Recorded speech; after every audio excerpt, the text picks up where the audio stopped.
Mga ka-basic, itong hagdanan, papalitan na rin. Isipin mo ba naman ang ginawa? May binil na, may renulyon pa mga ka-basic. So, masyadong makastos. Yan, si Tokayo, ang ating electrician.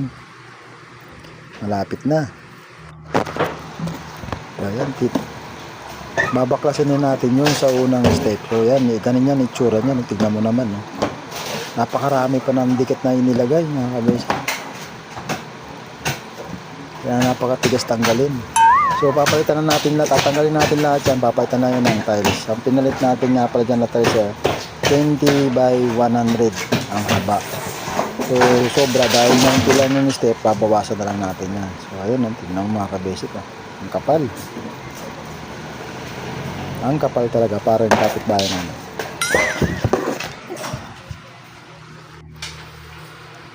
Ayan, tingnan mo yung tsura ka-basic.